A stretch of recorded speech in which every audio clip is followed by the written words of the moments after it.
হাদিসে আসছে রমাদানে 3 ব্যক্তির দোয়া ফেরত দেওয়া হয় না। সালাতুন লা তুরাদ্দু দাওয়াতুহুম। এর মধ্যে এক ব্যক্তি হলো লিস-সাইম হাত্তা ইফতির, রোজাদার ব্যক্তি ইফতার করার আগ পর্যন্ত সারাদিন ভর তার দোয়া কবুল হয়। আপনি চলছেন ফিরছেন উঠছেন বসছেন, হাত তোলাও জরুরি না, মনে মনে দোয়া করছেন, দোয়া কবুল হবে।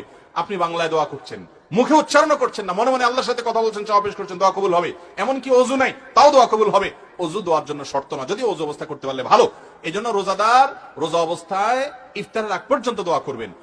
আর একটা গুরুত্বপূর্ণ সময় হলো ভোর রাত, যেটা সারা বছরের জন্য গুরুত্বপূর্ণ, কিন্তু রমাদানে এটা সুযোগটা বেশি হয়। সারি খেতে আমরা উঠি, অতএব এই টাইমে বিশেষভাবে আল্লাহর কাছে কি করা উচিত? দোয়া করা উচিত। রমাদানে বেশিরভাগ মানুষের দোয়া হয় না ভাই। দোয়া না করলে কিসের রমজান?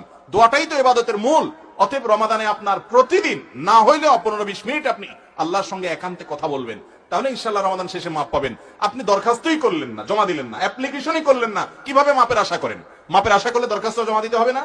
তো দোয়াই করলেন না আপনি, কিভাবে মাপ আশা হবে? অনেক ভাইরা আছেন রমজান আসলে রোজা রাখে, ইফতার সাহরি করে, তারাবি পড়ে, এই 4 কাজ করে, বস এর নাম রোজা শেষ। দোয়া দুরুদের খোঁজ খবর নাই। আবার দোয়া আছে ওই যে রেডিমেড দোয়া, হুজুর একটু উঠান, একটু কান্দায় দেন আমাদেরকে, হুজুরের তালে তালে কান্দেন। রেডিমেড দোয়া আছে বাবা, রেডিমেড দোয়া না, নিজের দোয়া নিজে আল্লাহর কাছে পেশ করেন।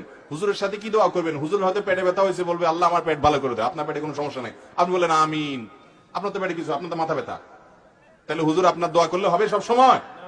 আপনি তো বলবেন আল্লাহ আমার মাথা ব্যথা ভালো করে দেন, হুজুর বলবে আমার পেটে ব্যথা ভালো করে দেন। হুজুর হয়তো আরবিতে দোয়া করছে, কথার কথা আর কি, যে আল্লাহ আমার পেটে ব্যথা হচ্ছে আপনি ভালো করে দেন। আপনি জোর করে বলেন আমিন, তাহলে হুজুরের পেটে ব্যথা ভালো হলো, আপনার মাথা ব্যথা কি হবে? বুঝেন না কথা? এই জন্য দোয়াটা নিজের কাছে আল্লাহর কাছে চাওয়া চেষ্টা করতে হবে। আমরা অনেক সময় দোয়া করার কথা বললে বলি কি, বলি হুজুর কেমনে দোয়া করবো আল্লাহর কাছে?